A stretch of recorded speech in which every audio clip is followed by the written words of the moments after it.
Oh, so get this.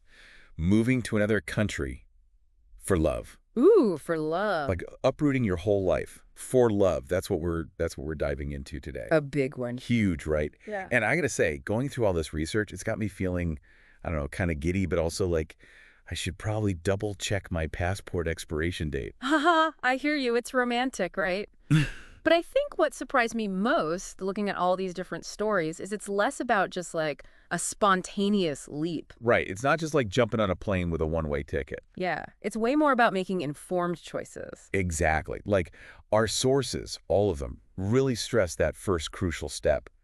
Talking, like really talking to your partner. Before you do anything rash. Before you even think about packing a bag, yeah. Like one source called it a relationship inventory, which I gotta say kind of makes it sound less romantic. Less hearts and flowers, more like a spreadsheet, huh? Yeah, but it's about asking those tough questions.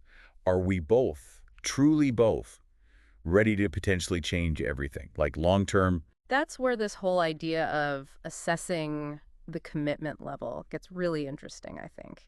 Because it's easy to, in the heat of the moment be like, oh, I'm totally committed. But it's different when you're actually facing those what ifs. Right, exactly. The what ifs are key here. Like, let's say you both move abroad, you're both trying to find jobs. One person lands their dream job, the other is just facing like rejection after rejection after rejection. Ugh, can you imagine the tension? Yeah. Are you ready to support each other through that kind of imbalance? I mean, that's commitment. That's real deal commitment. And it's not just about the couple. Something that really hit me was how much it's about the individual too. Oh, absolutely. You have to make sure you thrive, not just the relationship. Like I was reading this story about a woman who moved for love and she was so excited, but then she missed her best friend's wedding and then her niece's graduation and it hit her hard. Yeah. Like, are you prepared for those trade-offs? That ties into what you're saying about expectations too, right? Like moving abroad, sure, it's exciting, it's an adventure, but if your expectations are like Fantasyland stuff, It's going to be a rough landing for sure. it can set you up for disappointment, yeah. It's like you need a dose of reality in there too. And speaking of reality, we got to talk about culture shock. It's so easy to romanticize a new place, right? Mm.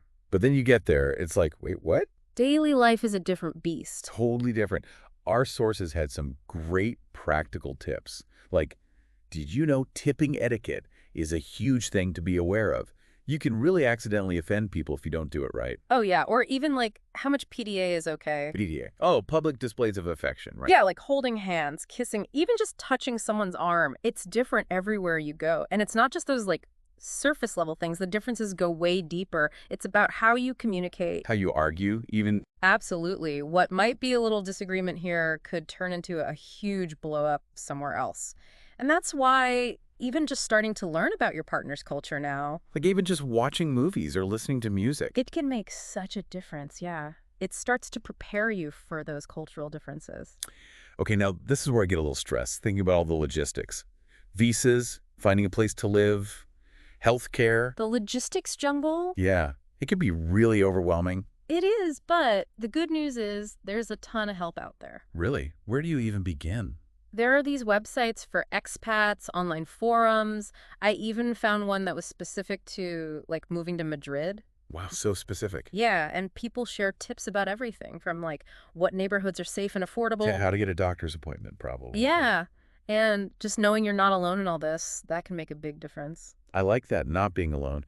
And I think one of the sources mentioned just making a checklist, right? Like breaking it down into smaller steps. So it doesn't feel so overwhelming. Right, because let's be honest, even if you've got all the logistics figured out and you're totally culturally prepared, moving to a new country, it's going to put even the strongest relationships to the test. Oh, absolutely. That honeymoon phase is going to end at some point. Reality sets in. Exactly. And sometimes that reality is like a slap in the face. Yeah, you're in this amazing new place, but you're homesick. Yeah. The language is hard.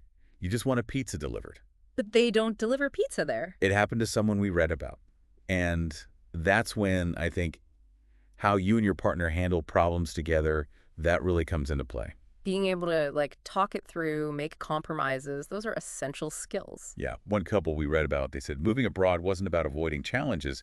It was about learning to face those challenges together. As a team, yeah. So thinking about those times you and your partner have faced tough stuff, back home, How do you think those experiences could help you thrive in a new country? Like, what did you learn about each other, about yourselves? Because here's the other thing to remember.